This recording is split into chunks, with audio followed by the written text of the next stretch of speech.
Jadi ini supaya masyarakat Indonesia tahu bahwa kami bertiga, Roy Suryo, Rismon Syanipa, dan saya, Dr. Tifa, itu mengalami diskriminasi. Saya mau sampaikan sesuatu yang sangat penting ya bagi rakyat Indonesia ya. Terutama juga saya sampaikan, saya aturkan kepada Bapak Presiden Prabowo Subianto.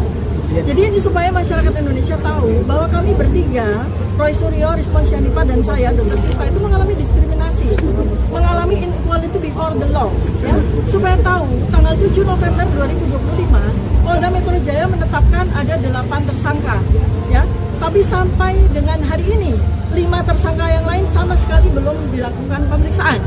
Ya, ini buat kami diskriminatif.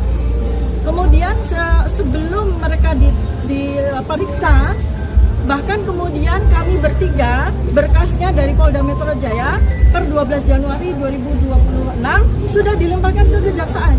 Ya, ini diskriminasi yang kedua. Ini kami mengalami inequality before the law yang kedua.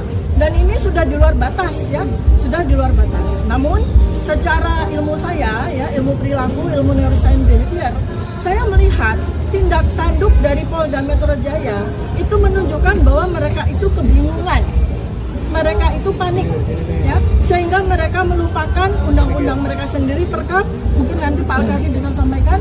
Mereka juga melupakan apa yang menjadi standar operasional prosedur.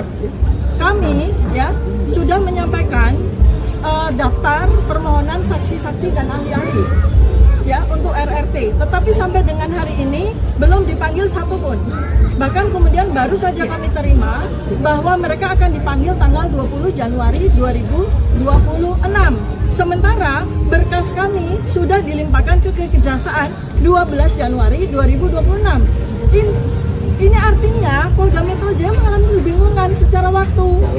Ya, kenapa? Kalau berkas dilimpahkan ke kejaksaan, artinya mereka sudah selesai melakukan pemeriksaan. Berkas sudah lengkap kan? Baru mereka kemudian patut dan layak untuk melimpahkan kepada kejaksaan. Nah, artinya apa? Polda Metro Jaya kami duga melemparkan bola panas. Mereka kebingungan. Kemudian yang kedua, ya, yang kami mau sampaikan adalah kami juga membutuhkan ini sebagai hak kami sebagai warga negara yang memiliki persamaan hak di mata hukum kita, ya, bahwa kami juga menuntut adanya ketransparansi terhadap 709 dokumen yang dimiliki oleh Joko Widodo, ya, yang dimiliki oleh Joko Widodo itu ada 709 dokumen, ya, yang menurut Badaskrim tanggal 22 Mei 2025 itu sudah di-spill oleh mereka sekitar 55 nih, kalau para teman-teman jurnalis ingat ya, mereka sudah spill sekitar 55 dari 709 dokumen tersebut, yaitu isinya transkrip, isinya registrasi, kemudian isinya foto-foto KKN dan sebagainya. Itu kurang lebih ada 55 dan saat ini sudah kami lakukan penelitian. Nah, kalau Badaskrim sudah spill, berarti kami juga menuntut keterbukaan atas Undang-Undang Informasi Publik terhadap sisa 564 dokumen yang lain untuk kami lakukan penelitian. Nah, teman-teman, dari 709 dokumen kami sudah meyakini bahwa salah satunya adalah soal skripsi. Ya, kami bertiga sudah berkali-kali sampaikan bahwa skripsi dari Joko Widodo itu adalah skripsi palsu. Kami meyakini berdasarkan ilmu pengetahuan, berdasarkan metodologi riset bahwa skripsi tersebut palsu. Berikutnya lagi, tanggal 22 Mei 2025 juga Badaskrim juga mengeluarkan transkrip nilai, ya, transkrip nilai atas nama Joko Widodo. Justru dari situlah kami melihat sekali lagi dokumen yang ketiga ini juga dokumen transkrip nilai palsu. Sebab kalau transkrip nilai seorang sarjana kehutanan UGM lulusan 1985, ya, transkrip nilainya seperti ini. Ya, ya, ini skripsi palsu, ya, skripsinya palsu. Transkrip nilai lulusan kehutanan UGM tahun 1985 harus seperti ini. Harus seperti ini, wajib seperti ini. Tidak seperti transkrip nilai yang ditunjukkan oleh Badaskrim waktu itu, yang menyatakan itu adalah transkrip nilai dari Joko Widodo. Artinya transkrip nilai itu pun palsu, 99,9%.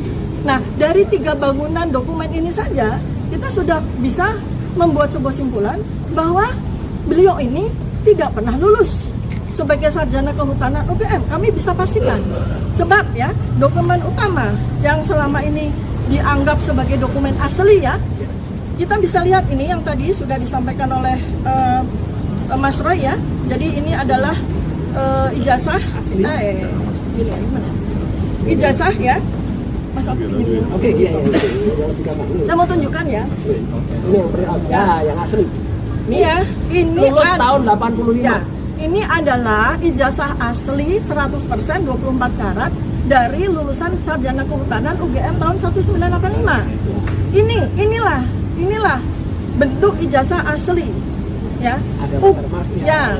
UGM itu universitas terbaik di Indonesia. Ya, tidak mungkin mengeluarkan ijazah abal-abal. Saya memberikan satu bukti saja bahwa ijazah yang diperlihatkan kepada kami secara singkat di gelar perkara khusus 15 Desember 2025 kemarin itu pun juga ijazah yang tidak asli. Ya. Dari satu hal saja yang teman-teman semua bisa melihat, dari apanya yang paling ceto welo-welo. Apanya? Ya, ini sama-sama keluaran 1985. Apa yang beda? Yang jelas sekali. Materai. Ya, materai. Ya, materai merah Rp500 itu adalah sesuai dengan Undang-Undang tahun 1985. Sementara materainya Joko Widodo itu warnanya hijau, rupiahnya Rp100. Ya, ini adalah ijazah yang dikeluarkan bulan Mei 1985 dengan materai Rp500. Sementara ijazah yang katanya adalah Joko Widodo dikeluarkan bulan November 1985. Masa materainya turun? Tidak mungkin kan? Masa materainya turun? Kan tidak mungkin itu, ya? Kan tidak mungkin itu, ya? Nah, jadi dari sini saja belum kita sampaikan ada 11 perbedaan ya. Ini kalau permainan anak-anak itu ya, coba Anda bisa lihat perbedaannya gitu. Itu ada 11 perbedaan ya, yang jelas sekali. Nah, terus saya spill boleh ya Mas? Saya spill satu-satu. Soal emboss atau emboss ya. Emboss ini adalah cetakan sebuah cap. Ya. Cetakan sebuah cap itu yang digunakan untuk mengunci tanda tangan yang bersangkutan. Jadi bukan sebuah ornamen biasa-biasa saja. Yang penting ada embossnya, bukan? Ya, emboss itu adalah bukan sekedar ornamen tapi cap untuk mengunci tanda tangan. Kalau cap ini digunakan untuk mengunci tanda tangan, artinya capnya dulu atau tanda tangannya dulu? Ya tanda tangannya dulu kan, baru dicap. Nah, itu bisa dibuktikan dengan uji forensik digital.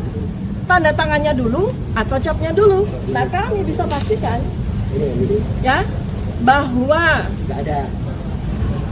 ijazah yang waktu itu diposting oleh Dian Sandi Utama tanggal 1 April 2025 ini seperti ini ya.